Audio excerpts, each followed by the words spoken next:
Shop 11. Kali ini kita melakukan perjalanan ziarah yaitu ke salah satu makam ulama Mama Rene atau Syekh Ahmad Zakaria yang berada di daerah Rende, termasuk ke dalam wilayah Kabupaten Purwakarta. Perjalanan kali ini saya ditemani istri saya. Setiap perjalanan pasti kita akan selalu membawa makanan yang sangat praktis. Nah, seperti ini, yaitu ikan pepete crispy dan abon ayam. Makannya sangat simpel. Perjalanan ziarah yaitu suatu perjalanan sebagai napak tilas perjuangan para ulama terdahulu di dalam menyiarkan agama Islam, khususnya di wilayah Jawa Barat. Perjalanan ziarah itu suatu perjalanan napak tilas perjuangan para ulama terdahulu dalam menyiarkan perjuangan agama Islam, terutama di wilayah Jawa Barat, khususnya di wilayah Purwakarta. Perjalanan kali ini kalau dari rumah saya itu berjarak sekitar 15 meter aja, sekitar 15 meter. Okay. Nah, ini kemasannya sangat praktis, okay? Bisa dibawa kemanapun, baik acara ziarah, untuk touring, untuk camp, ataupun untuk liburan. Mama Rene adalah salah satu wali yang ada di wilayah Jawa Barat. Nanti manakibnya ada di video ini, oke? Tetap bersama kami di IRM Shop 11. Assalamualaikum. Oke, sahabat-sahabat, sekarang kita sudah berada di tepat di depan makom Mama Yang Rene atau Syekh Ahmad Zakaria.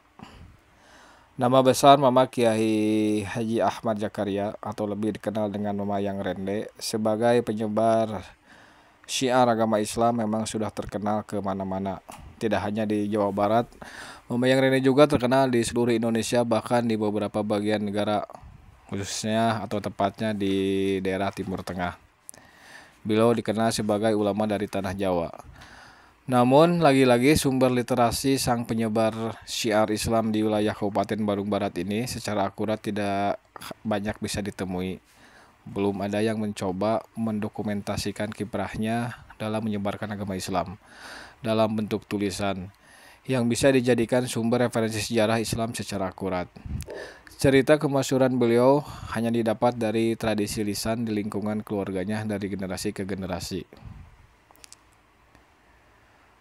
Mama Yang Rene dikenal sangat sederhana karena semasa hidupnya sang kiai sudah terbiasa hidup keras. Beliau karena pemakai pakaian, kalau orang Sunda itu pakaian pangsi ya, pakaian namanya itu pakaian hitam-hitam, baju komprang atau celana komprang yang sekarang sering kita lihat itu dipakai seragam seperti seragam silat atau seperti yang dikenakan oleh orang Baduy. Itu adalah pakaian tradisi orang Sunda, budaya orang Sunda. Mama Yang Rene ini bergerak wali ini sangatlah cerdas karena memiliki keistimewaan atau karomah yang dianugerahkan Allah Subhanahu wa taala kepadanya. Petilasan atau makam sang wali terdapat di Kampung Rende, tepatnya di RT 01 RW 02 Desa Rende, Kecamatan Cikalongetan, Kabupaten Bandung Barat. Beliau meninggal sekitar pada tahun 1939, sekitar usianya 97 tahun. Untuk tanggal lahirnya kita belum mendapatkan informasi yang valid. Hanya bisa menemukan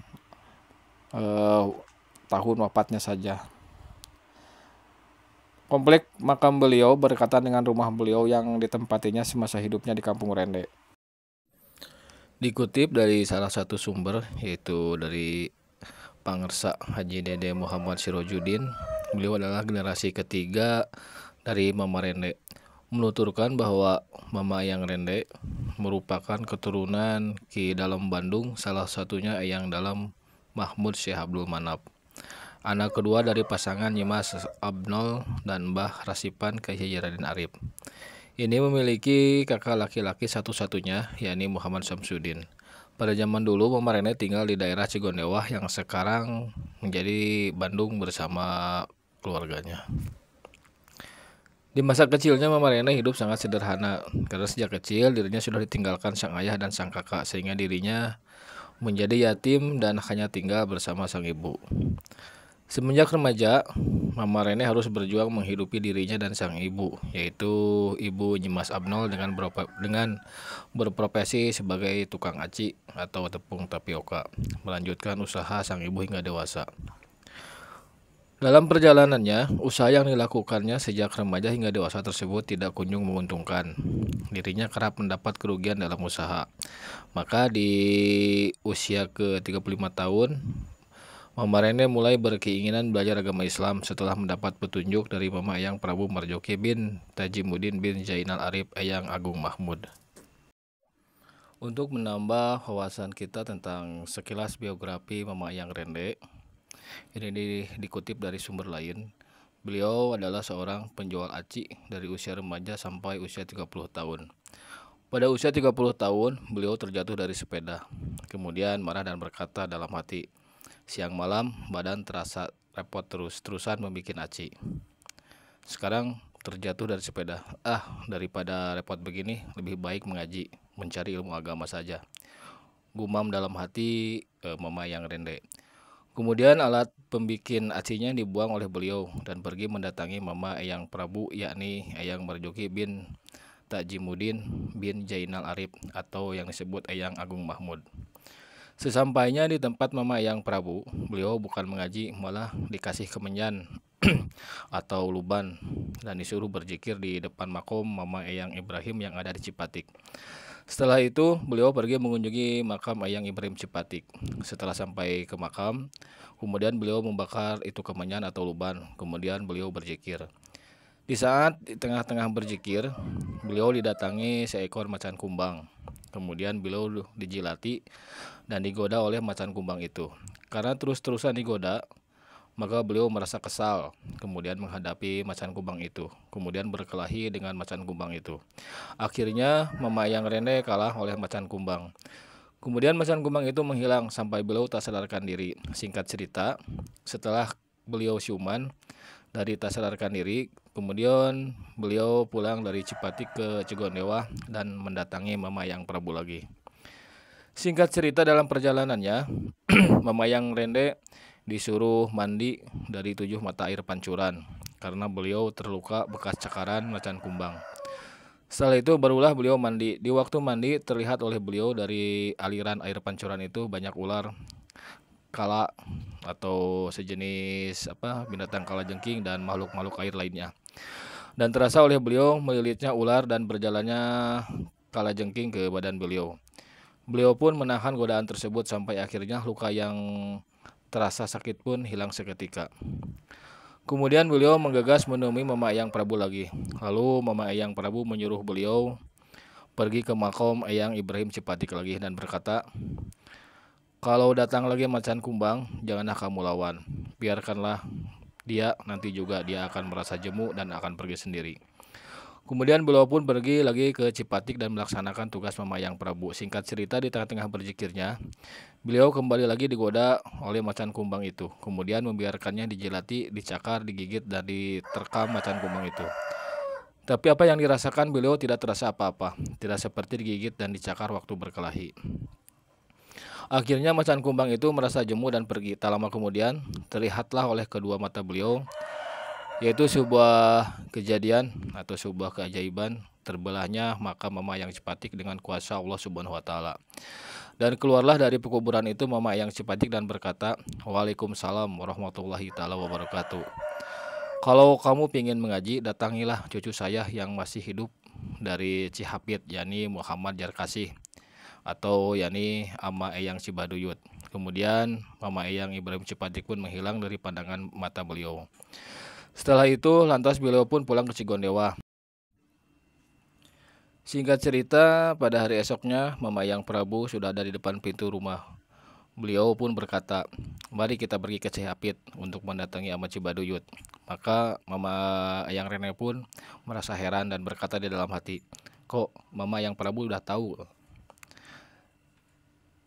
Singkat cerita, kemudian beliau pun pergi dengan Mama Eyang ke Cihapit. Setelah beliau sampai di Cihapit, lalu beliau disuruh menghafal dan bertapakur oleh Amat Cibaduyut.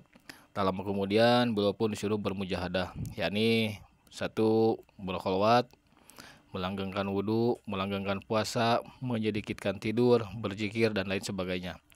Tata cara bermujahadah itu bisa dilihat dalam kitab Rawdatut Tholibin karangan Imam Ghazali radhiyallahu anhu.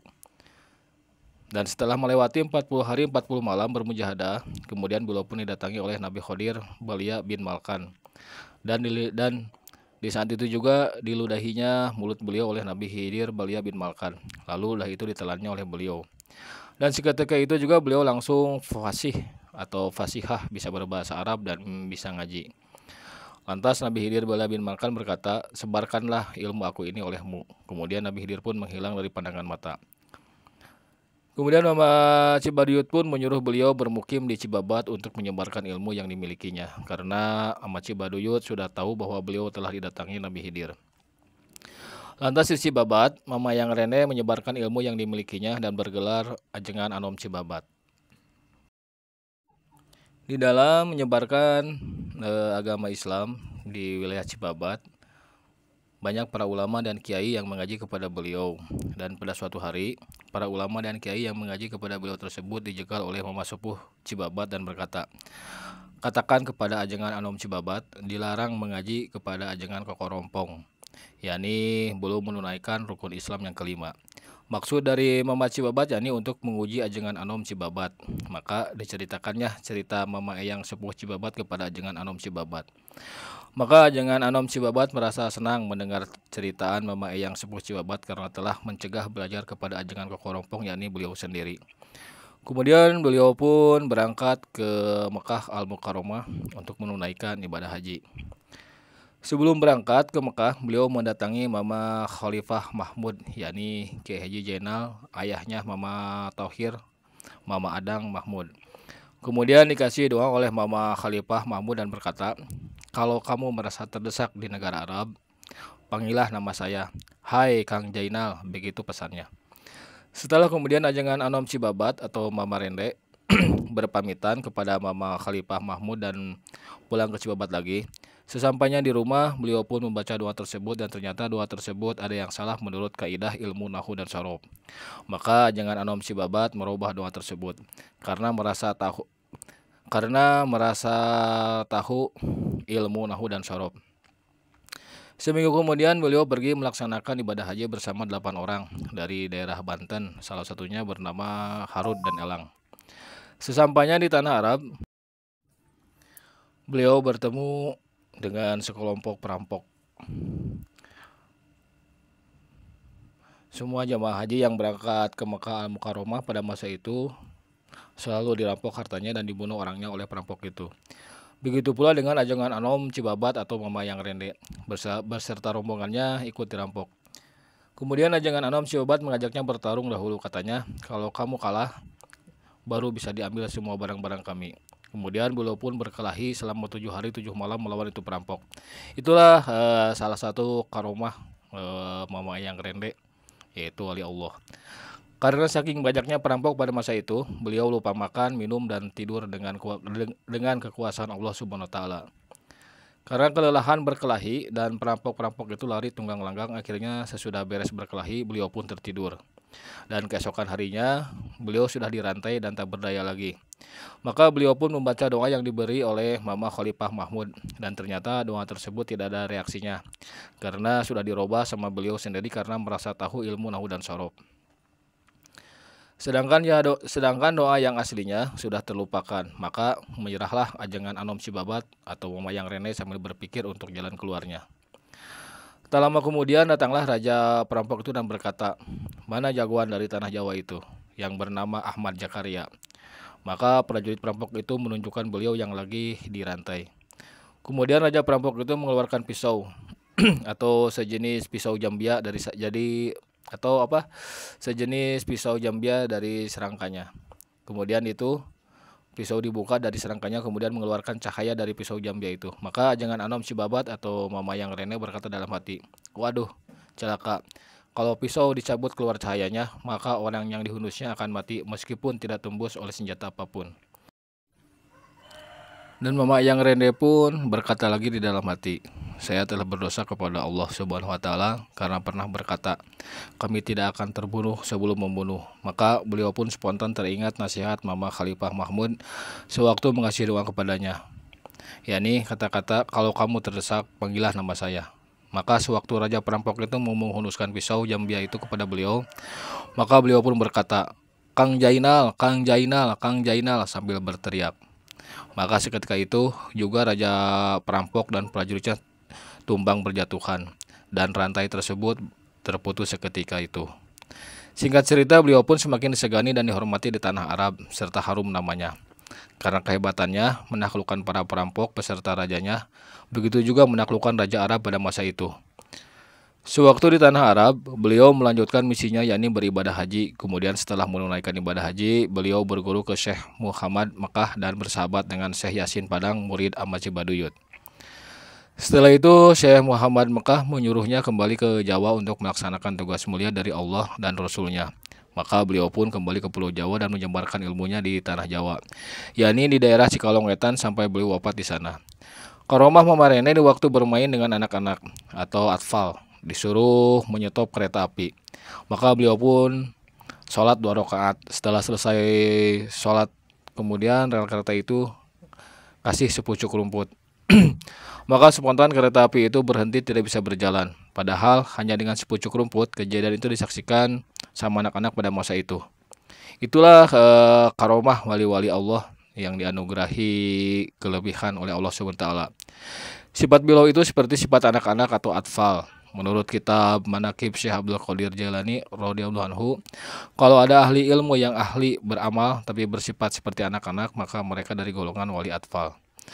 Dan sebagian dari karomahnya lagi, kalau ada orang yang gigit ular di wilayah Jobong atau di daerah makam Mama Rene, kemudian berziarah ke makam Mama Rene, maka akan sembuh dari gigitan ular dan ularnya akan mati. Cerita tersebut bersumber dari muridnya yakni Mbah Haji Mansur sewaktu beliau menjadi santri Mama Rene. Kisahnya itu ada seekor ular gibug berwarna hitam yang lagi bertapa di pohon tisu. Maka para santri pada lari tidak mau mengaji karena ada ular di pohon tisu dekat jobong tersebut. Konon katanya, kalau ada bayangan orang yang melewati ular gibug, maka orangnya akan dikejar dan digigit oleh ular gibug tersebut. Singkat cerita, maka Mama Rene pun membawa pisau lipat dan mendatangi ular tersebut. Maka ular gibug pun menyerang Mama Rene, maka dikasihkan kaki beliau kepada ular tersebut agar gigit. Kemudian ular tersebut menggigit kakinya dan melilit celana komprangnya. Kemudian ular tersebut mati seketika. Lantas, lidah ular itu dipotong sama pisau lipat dan dipanggang dengan kayu harupat. Kemudian diselipkan di atas kopiah dudukui kepada kepala beliau untuk membuktikan bahwa beliau atau Mama Rene tidak bersalah. Maka pada malam harinya menyerang ribuan ular dari mulai ular satu jengkal sampai yang panjang, dari mulai ular yang kecil sampai ular yang besar, dari ular yang berjalan biasa sampai ular yang berjalan terbang. Ternyata ular yang mati itu rajanya jin. Kemudian ular-ular itu mengajak bermusyawarah dengan Mama Rene, kemudian bersepakat dan berjanji bahwa ular-ular tersebut kepada beliau dan berkata ular-ular itu, kalau kami menggigit dahulu, maka kami akan mati. Kemudian ular-ular itu pun kembali ke tempatnya masing-masing. Sampai sekarang masih ada buktinya petilasan batasnya, yaitu yang dibatasi oleh pohon hanjuang di Jobong, daerah Cikalong Wetan, dekat makom Mama Rene.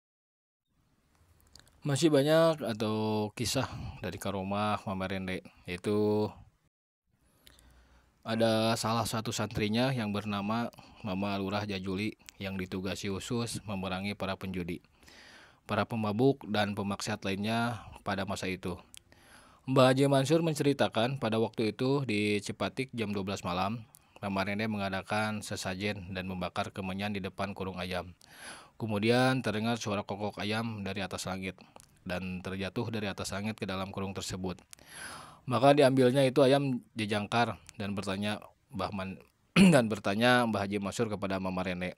Kata Mbah Haji Mansur, Ki Ajengan, buat apa ayam itu? Maka beliau menjawab, buat si Jajuli biar tidak kalah mengadu ayam. Mama Jajuli itu adalah salah satu santri Mama yang Rende. Maka ayam jajangkar itu diserahkan ke Jajuli selaku santri beliau. Maka setiap hari Jajuli mengadukan ayam jajangkarnya dengan ayam Bangkok para penjudi. Semua ayam Bangkok para penjudi kalah sama ayam jajangkar Jajuli. Maka para penjudi pun penasaran dan ingin mengetahui resepnya agar terus-terusan menang. Maka para penjudi pun berkata, "Hai Jajuli, apa resepnya ayam jangkar kepunyaanmu bisa menang terus?" Maka Jajuli pun berkata kepada para penjudi itu, "Kalau kamu pingin menang, datanglah ke rumah saya." Maka para penjudi pun berdatangan ke rumahnya.